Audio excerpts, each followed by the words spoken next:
Épisode 1er, Boromir.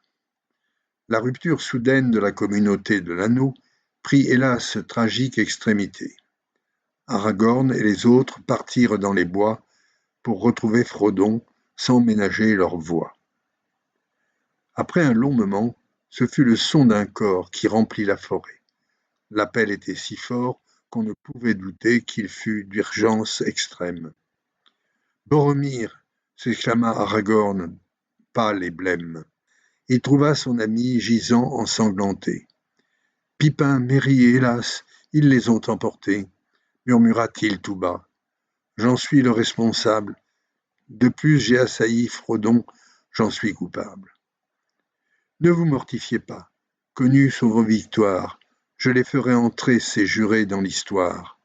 Minas Tirith vivra, et son peuple avec elle. » Les mots étaient sincères, mais cette fin cruelle atteignait Aragorn.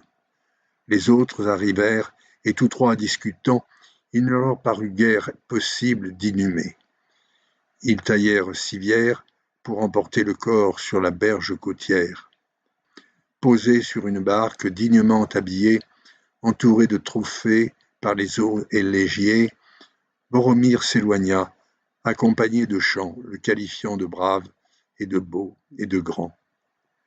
Aragorn, retournant à leur camp, constatant que manquait 2 bagages, indéniablement des 2 hobbits, conclut « Ils ont choisi leur sort » et se sont embarqués direction le Mordor. Mais Aragorn, trouvant piste d'orques en nombre, oublia aisément ses pensées les plus sombres et lança ardemment leur trio rassemblant un homme, un nain, un elfe, tous trois fort vaillants. Le groupe, par des orques rapides distancés, était déterminé à ne pas renoncer. Aragorn arrivait à retrouver des traces, quoique leur direction, très souvent, ils changeassent. Mais leur destination finale était douteuse. Isengard s'avérait de loin la plus gageuse de la vie d'Aragorn. Quand le groupe atteignit les prairies du Rohan, dont l'herbe à l'infini réjouissait chacun par sa fraîche douceur, ils cessèrent leur marche pour devenir coureurs. Mais Aragorn, plus calme, trouva rapidement trace de petits pieds qui disaient clairement que leurs amis hobbits à l'écart signalaient leur présence, vivants, et le groupe, comblé, repartit de plus belle, émulé et joyeux. Quelque temps après, n'en croyant pas leurs yeux, apercevant au loin des cavaliers en nombre se dirigeant vers eux, quand ils sortirent de l'ombre, Aragorn leur lança « Cavaliers du Rohan, quelles sont vos nouvelles ?» Leur accueil fut peu franc. 100 cavaliers au moins, lance pointe sur eux, leur chef, épée en main, les prenant pour bien peu. Les 2 groupes ne furent guère respectueux de l'autre assurément.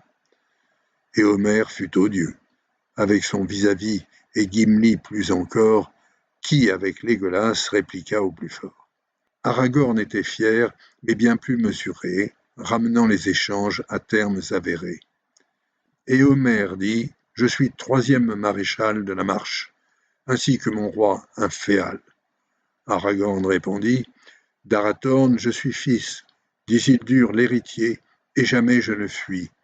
Mon épée Anduril, qui fut jadis brisée, aujourd'hui à jamais reforgée, abrasée. » Les 2 chefs, peu à peu, engagèrent propos. Éomer raconta qu'il avait risqué gros en partant en campagne, sans informer quiconque, pour nuire à Saruman en écrasant ses orques. Autrefois son pays avait toujours été accueillant, bienveillant, jusqu'aux jours agités où le roi Théoden perdit tout son pouvoir, en laissant Saroudan sur sa tour y surseoir. À son tour, Aragorn conta brièvement l'attaque que les orques avaient sauvagement menée contre son groupe. Ils avaient massacré Boromir et ensuite 2 hobbits enlevés. Éomer, effondré de ces événements, supplia Aragorn immédiatement de venir avec lui Théoden rencontrer. Mais il s'y refusa car sa priorité était de retrouver d'abord les prisonniers. Éomer en doutait, mais il le comprenait. Alors il l'honora, lui fit cheval prêté et aussi les 2 autres furent ainsi dotés. Les 3 hommes partirent pleins de reconnaissance jusque à la forêt où ils espéraient chance que leurs amis hobbits n'aient pas été tués. Rassurés, ils choisirent un lieu où s'arrêter, mais les arbres devaient ne pas être blessés. Autour d'un feu, ils purent ainsi se reposer.